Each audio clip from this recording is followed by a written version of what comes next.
Kamu artis lokal Putra Magetan, tetapi sudah nasional tingkatnya. Siapa lagi kalau bukan Sinten? Sinten?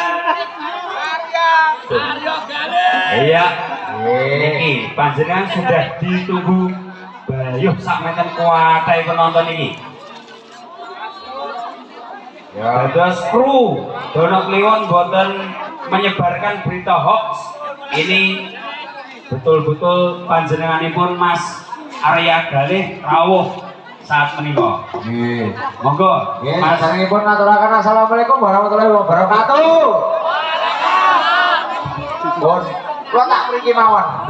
Sampe ketina lho. Kene lho, kene jadi. Wah, alah. menek dhuwur terop Mas. Gitu. Menek kacang apa kucingan? Nah, pun sampai ketinggal. Mbok menawi boten kita anu. Nonton nang YouTube nggih. YouTube ben nganu payu. Nggih, wong mriki iki jane aku duran delok riyong. Pengen kumpul-kumpul kancane, sramung, ngoten. Ya kok malah ketiban blandar teko kene. Ketiban campur nih kok ketiban blandar. Disuni malilah raketang sak lagu Mas. Nggih. Sak isa-isane ya Mas. Biasane gawe nada kene dicocok ke gamelan rek. Telake pedhot ya mbuh. Nggih sami sehat ta sedanten? Nggih alhamdulillah. Tasih seni kerakyatan tasih diuri-uri tegese sing mahuk. Ajeng ngewer. Oh, nyalek. Sinten kula to? Aja Mas. Mau nyalon RT ra ene sing percaya. Nyalek. Ya kira-kira rong tahun kas. Tak tau kulane ora sing ketau itu.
aku wis nyoba ikhlas nanging apa tak lakoni kasunyatane tresno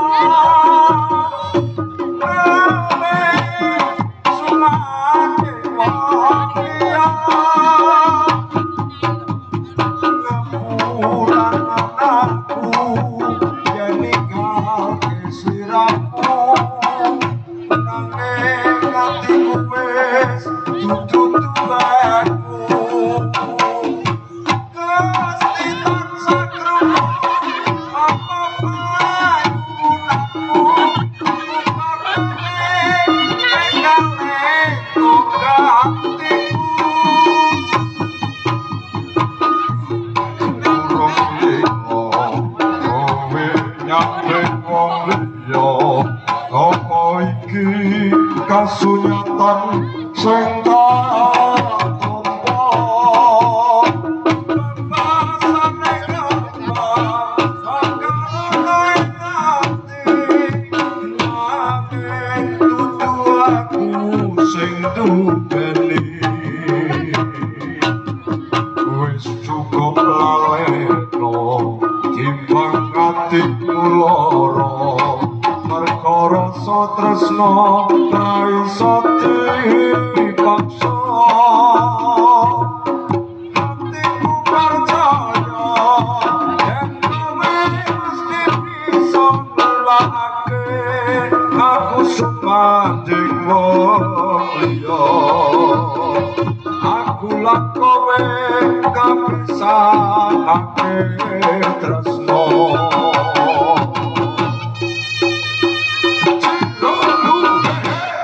Pun, matur nuwun nggih. Pun reok. Pun. Nggih. Pun matur nuwun, matur nuwun. Matur nuwun mengke ndak kebelarung-belarung. Anu napa gantongane pun samapta. Patut mawon lho. Satu lagi wong ya.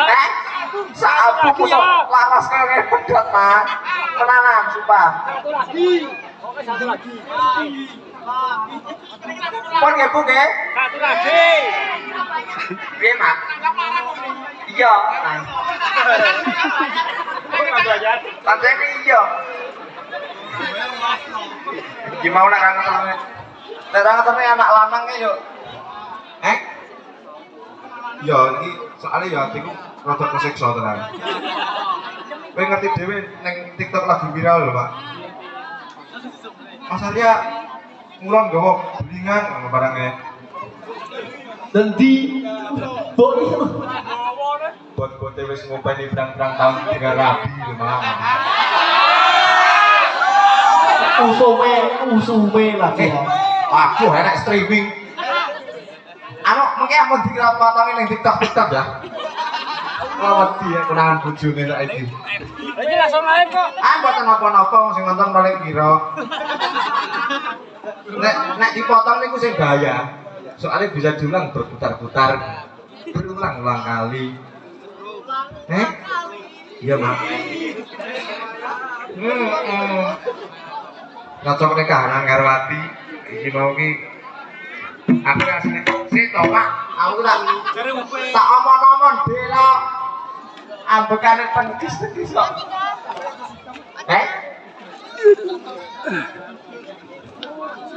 Nah, piye lho? Apa kuwi?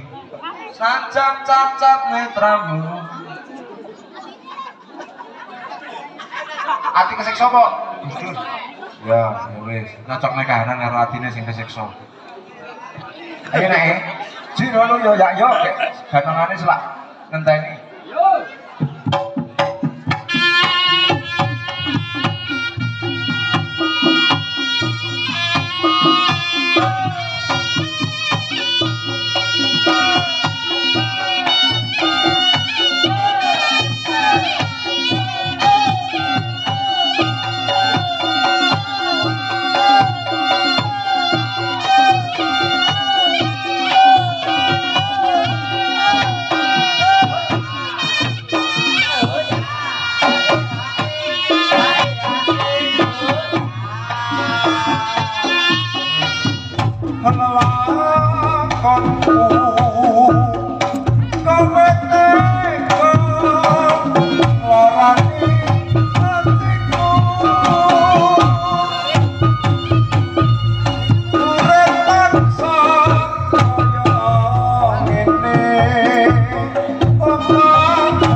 Wes ngeboti lanang yo bisa.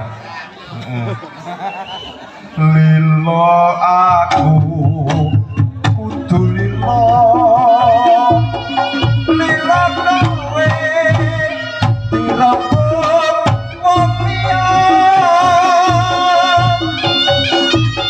Panjang uripku wis mulya. Kaya eling hatiku kesiksa.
Ampun sami mantuk nggih.